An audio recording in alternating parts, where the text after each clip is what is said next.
que je retiens de cette première journée, c'est vraiment l'énergie du matin.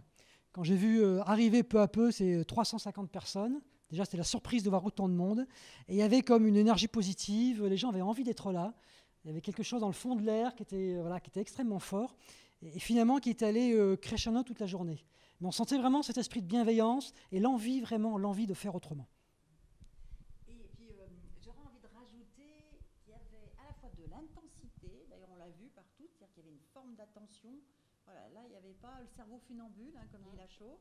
Et il y avait vraiment une intensité et en même temps une grande fluidité. Voilà, c'était la journée, je dirais, a été fluide, souple.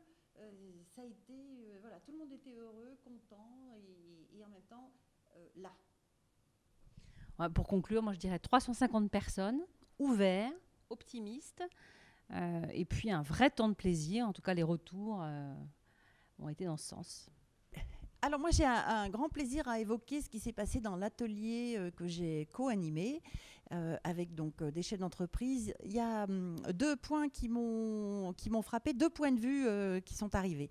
Le premier, c'était des chefs d'entreprise qui se sont dit voilà, il y a la crise, je ne peux plus rester tout seul à tout décider, à tout imaginer, à tout penser. J'ai absolument besoin de l'intelligence, de l'imagination, de la motivation, de l'énergie de tout le monde. Et à partir de ce moment-là, ils ont changé le mode de management.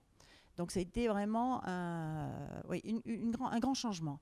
Et puis une autre personne qui a complètement évoqué le fait que voilà, une entreprise, beaucoup de jeunes, et avec des jeunes demandant de l'autonomie, de pouvoir agir, de pouvoir imaginer, de savoir suivre les clients dans leur audace, et en même temps capable de dire oui, mais nous, à nos patrons, on demande des fois du cadre, on en a aussi besoin. Voilà.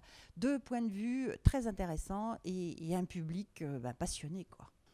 Alors, dans l'atelier que j'ai co-animé, ce qui était très intéressant, c'est qu'il y avait en fait des témoignages de dirigeants de générations différentes.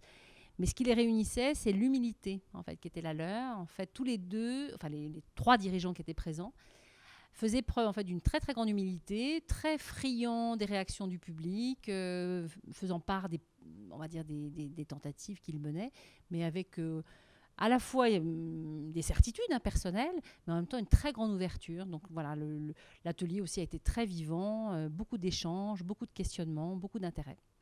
Alors, ce qui m'a marqué, moi, dans l'atelier, qui était animé par une dirigeante et qui était venue accompagnée d'une collaboratrice. Et cette entreprise s'appelle Teractem, a mis en place des choses extraordinaires du jour au lendemain.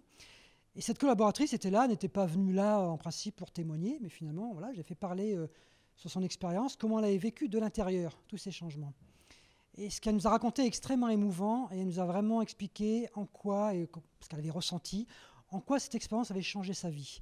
De passer de secrétaire à assistant, toute la liberté qu'on lui donnait, la confiance, en quoi ça avait changé finalement son rapport au travail, son rapport à sa famille, à ses enfants, en quoi elle se sentait reconnue comme une personne à part entière, comme elle se sentait exister. Et c'était vraiment d'une très grande force, d'une très grande émotion. Le moment qui m'a amusée, et j'ai trouvé vraiment intéressant pour la suite, puisque c'est une étudiante qui a terminé la journée en remerciant tout le monde et en disant, voilà, je viens de terminer mes études à l'EM, je vais rejoindre l'entreprise et vous m'avez formidablement donné envie de rejoindre l'entreprise.